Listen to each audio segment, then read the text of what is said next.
Good morning. Good morning.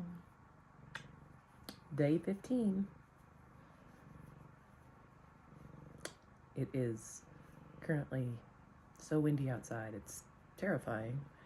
So, trying to figure out my plan for the day because there's a very high wind warning until 5 p.m. and I had a long run planned, but average wind speed right now was like 20 miles per hour with gusts up to 70, and that just doesn't seem that safe. But I'm gonna give it a little bit and just sit here and snuggle. And now you can hear the wind, can't you? It's scary.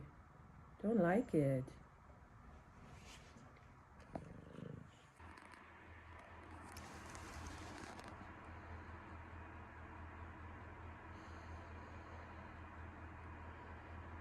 Oh beans. Are you so sad because we are not outside? Because it's so windy. Yes, we are. Yes, we are. It's the post treadmill long run vibe. Yep, watch TTL, get our nap on, sit around and muster up the energy to actually take the dog for a walk, even though it's so crazy windy.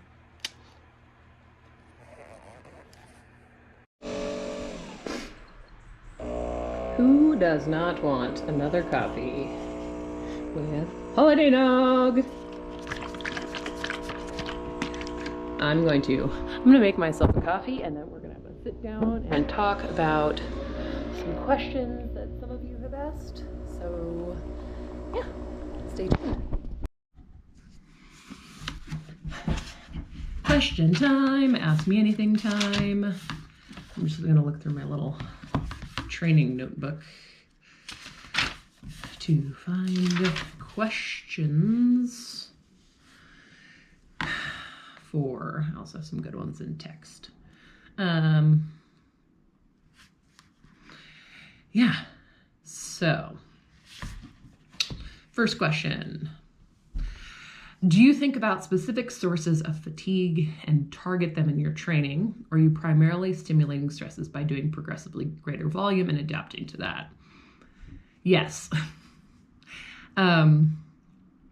It's kind of a both and situation because I'm doing normal training, but I'm, like my primary run of the day is pretty similar to what I would do normally, but I'm adding a lot of things that are like going to help me the most in a 6-day context. So things like yesterday running a triple, right? Like that's not something that serves a purpose for a non-multi-day event. But it kind of does both, right? It does give me progressively greater volume, but there's a limit to that, right? Like if I just go out and run 200 miles a week for the next 14, 13 weeks, I only have it in days, 94 days, right? Like I risk injury. It doesn't really prepare my body for that day in and day out. So I am trying to come up with creative ways to do the training because this is so different. And right, like I can't go out and really truly simulate it because like what simulates running for 6 days? Running for 4 days? Like I would destroy myself, right? So the barrier then is to be creative because you can't necessarily put that big of a stress on your body without running like such a huge risk. So most of my day-to-day training is like baseline. My morning run is kind of the same. And then we're adding in these layers of like short bouts of frequent movement. And then there will be some, little experiments that we do, like kind of implementing something like a David Goggins challenge where I run like every 4 hours for a set amount of time, and things like that. So I'm trying to do both, right? I'm trying to make sure I am as robustly prepared to handle a huge volume, but the goal is not volume, I guess is the answer, because like just running huge volume doesn't necessarily get my body into a place where it can handle the breakdown of day after day. So I am trying to get it into my body familiar with a lot of movement, but still keep my speed up and things like that. So it's all kind of an experiment. And I will have in January one back-to-back weekend where I'm racing Houston Marathon, and then I will run a 100-miler a week later. And like between those two things, kind of playing with like, okay, you're tired, you just raced. Like, how do I get up the day after the marathon and, you know, shuffle for an hour and then shuffle an hour later? Like, it's experimenting, but like in a safe way versus just being like, let's go run 50K a day for the rest of December. Because I feel like we're trying to not get injured. That's the primary goal, you know, build up the volume, have my body handle it, get my body used to some of the stresses it will face, but like in the lowest risk way possible. Okay, now my favorite question from one of my athletes, burning question for the vlog series. The people need to know, when you have a double or more than a double workout days split between morning and afternoon or evening, is your strategy to shower in between or shower when you've finished with everything? Definitely a shower when I'm done with everything. I generally try to like change my clothes, wash my face, dry off and things like that. But when like yesterday, I mean, I was basically going from run to eat to run in like a short amount of time. And so I went through a lot of clothes because I definitely changed my clothes and put on dry clothes. And, you know, the weather range yesterday was insanely all across the board. So yeah, I'm definitely a shower when it's done person. I mean, my advantage is I don't usually have to see anybody in between my workouts. And if I do, I try to shower. And I'm cognizant of offending other people. I don't think my animals will get offended though.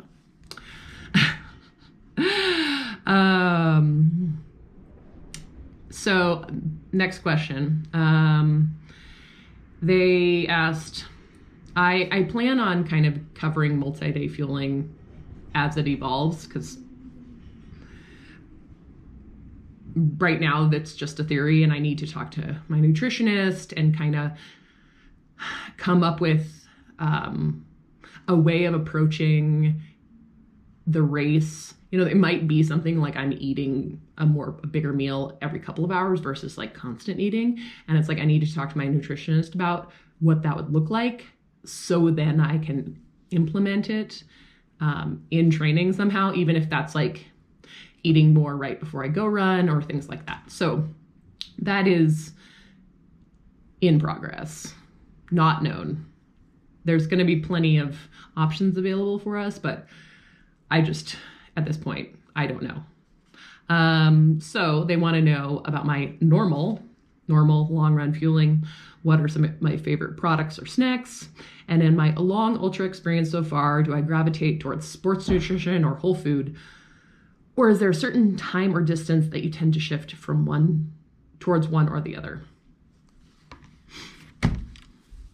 This is going to be one of those. As a coach, it's hard for me to share what I do, because what I do works for me. And I don't want to be like, hey, I am the pinnacle of like, this is what nutrition science says, and therefore you should do it. Like I have experimented on myself for a really long time. So what I do is very specifically tailored to my body and like what my body can handle. That's my like asterisk, please talk to your nutritionist. Don't just mimic what I do. And I say that because I would probably make a lot of nutritionists unhappy with my long run strategy. So long run training, long run, I don't generally take in much fuel. If I'm running for like 2 or 3 hours, I might carry a gel. I've been taking a lot of Morton. I might take a gel. I might, if it's warm, I might drink like Tailwind or something. I don't generally, at this point in my career of 18 years into ultra running and 19 years into marathoning, like I don't generally practice long run fueling. And the reason is I generally just don't, I'm very well adapted to utilizing, like to fat oxidation, right? So my body's very good at taking care of itself. I don't generally bonk in my long runs. Like if I have a harder stimulus where I'm like dipping into my carb stores, you know, like marathon work and stuff, it's very interesting. I tend to need more gels in the long runs, but like if I'm just putzing around and like, you know, playing in the mountains or going for a shorter long run, I usually just carry an emergency gel. And that's because, like I said, I've practiced so many times, like I don't necessarily need to worry about what I'm doing on race day, which is different, because my body is pretty dialed and used to eating. And that's kind of like, that's the biggest thing in ultra running, right? Like if you don't ever train with what you know, need during a race, then like, yeah, on race day, you're going to have stomach problems. But I've kind of been doing the same thing long enough that my body's really happy generally, with my plan. So I have the most boring up to 100 miles. Like I just am boring AF, right? Like I am trying to take in a gel, like I'm taking in around a gel plus a little bit of sports drink. Like I'm probably around 150 to 200 calories an hour, primarily from Morton. And then depending on the temperature where I am, whatever, if I'm doing, I might be supplementing with sports drink. But it's generally like 150 to 200 calories an hour. And that's all carbs. I also always have a drink that has electrolytes in it. So I use something called adrenal support or adrenal cocktail. It's made by Jigsaw. It's real salt, potassium, and vitamin C. I also use Element. So like I have those, like they're both very salty. So I have that as a balance. But I mean, I have experimented in the past with like, I think in my first or second 50 miler, I was like out there at Tahoe Rim Trail, like eating baby food out of a jar, literally, because they didn't even have squeeze packets back then. That's how long ago my first 50 miler was. And so I've experimented with real food. I mean, I just generally will not eat solid food unless for some reason my plan to take gels has kind of gone off the rails. Sometimes like I like an occasional popsicle, I like some chips, but like it's usually like a little treat, right? Like I'll have a little treatsy, like a handful of chips, but like I don't necessarily feel like those things benefit me. And that's in part generally, like this applies when I'm running like faster stuff and harder, like at a higher effort. The exception is like when I did High Lonesome, which I was out there for 27 hours, like I ate noodles, I ate potatoes, like that kind of thing. Like when you get up into like going past one full day, I definitely feel like I wanted and needed and could handle more solid food, because I was going a lot slower. I'm hiking up a mountain. I'm not worried about my guts. Sometimes I'll experiment. Like in training, if I'm like when I did my 10 50Ks in 10 days, I was like, hell no, I'm not taking gels. So I had fun like making myself like Rice Krispie treats with chocolate and peanut butter chips in them. And I ate Starburst jelly beans and the little Whole Foods gummy star fruits, star candies. I should drink more coffee apparently. So like I can handle that stuff. It's just with racing, I try to stay on my plan, and then I kind of have confidence from playing around over the years to be like, okay, I'm also, I can also eat a handful of jelly beans, or I can eat chips, or I can eat mashed potatoes, and I'll be fine. So I know that that's not like the most fun or sexy answer. But yeah, it's more I start with sports nutrition and using the easiest option, and then kind of progressively move up from there. Like if things fall apart, I just find it way easier to avoid stomach problems by staying with products that are really bland, really simple to digest. And obviously with a 6-day, like I'm not eating gels for 6 days. I will shoot myself in the face. So that's also part of the equation of like not really knowing what I'm going to do there. So that is an extremely long answer. And so this video probably gets to be over now. Yay! But I do want more questions. So email me, comment below, keep them coming. I appreciate you guys.